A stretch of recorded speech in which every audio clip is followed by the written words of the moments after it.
Our state ranks number 2 or 3 in the nation for abortions. You may not think that this affects you, but it affects every one of us. Abortion has a ripple effect. We are facing an abortion epidemic. An abortion epidemic.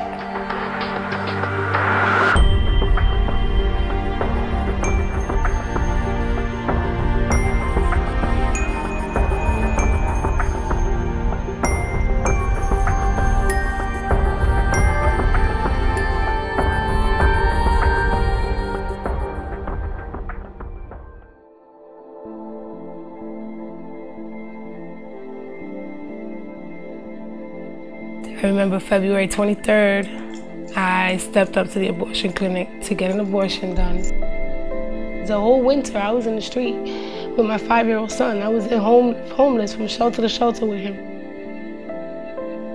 I minister in front of the worst abortion clinic in Central Florida area. They kill about 100 babies or more a week, and they're notorious for their later term abortions. I met John on the sidewalk. I have 5 other kids. I have a 17-year-old daughter with a baby. And I don't have nowhere to live.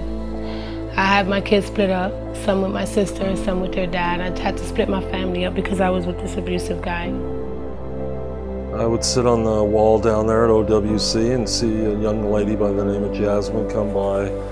I would always say hello. She would have to go daily over to another place near there. She's in an extremely abusive relationship, physically and every other type of way. That was just horrific. He would hit me, he would punch me in my stomach, kick me in my back, like he wanted to get the baby out of me so bad. And I told him, I'm like, guys, I don't understand, I cannot go home pregnant. He's gonna kill me. To tell you the truth, I had nowhere to go with them. No money, nowhere to live. I thought I was at the end of my rope, and I really thought that having that abortion was going to be the solution to all my problems. And I just asked her, Miss, you don't need to do this. We can help you. And I instantly broke down. I'm like, I know what you're going to say, but I can't have this baby. I just can't. I'm an abusive. If I go home with this baby, he's going to beat me. I'm going to get beat. I can't go home with this baby. He told me about a place called Choices he was going to take me to. That they do an ultrasound, there's counseling, and they have resources they can help me with. When I got to Choices, they did the ultrasound. That was the most beautiful thing I've ever experienced. Seeing her in that sonogram picture, to tell you the truth, the reason it hit me so hard, and that was like the icing on the cake for me, that was like the turning point, was because that was the end of a spiritual battle. I was going through a spiritual battle where it was God telling me to keep her, I can do this, and I had the enemy telling me you're not gonna make it, you're gonna be homeless. Seeing her changed all of that, because I was just like, oh my God, that's my baby. Like, I seen her heart beating, and I seen her face and her nose and her fingers. I left so light from that clinic. It was like a load. I felt so heavy when I was first there and nervous. After that, it was just like a sign of relief. You feel like there's hope and help. Once I got the sonogram done, that was it. There was no second thoughts. February 24th, I'll never forget, was the day that I chose to keep my daughter. To have that telephone call at 3 o'clock in the morning, that I'm having my baby, and to be able to go down there and be the actual first person other than her that got to hold that baby. There's nothing like this. Holding her, I cried so much because I could not believe that I was going to kill her. I was going through so many emotions. Had John not been there that early, sitting on that wall, I would have murdered my baby. And if you can get a client to go from there to a crisis pregnancy center and just talk about it, that's amazing what can be done, the lives that can be changed. It doesn't get any more real than having people in a crisis pregnancy situation. I think TLC's on the front lines. That's why I love it, and that's why I volunteer there. It's real. This is a ministry that the church needs to be partnered with, on the front line with celebrating life.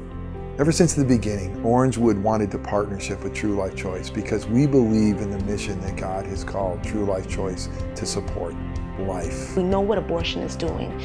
let that touch your heart and see, like I said, even if it's $1 a day, $1, whatever it is that you can give, you have no idea how that will affect in the long run. $1 spent at TLC is going to help save lives. You can't put a price on the life of a child. If just one baby was saved from abortion, all of our work would be worth it. We're saving babies one baby at a time, and we're not just saving babies at TLC, we're saving women. Not only that, I find God, which is what I was missing to stay clean. I knew now what I was missing God. I tried everything else and it didn't work. I was going back to drugs. I didn't have God. I needed to find God in my life, and I did that because of Victoria.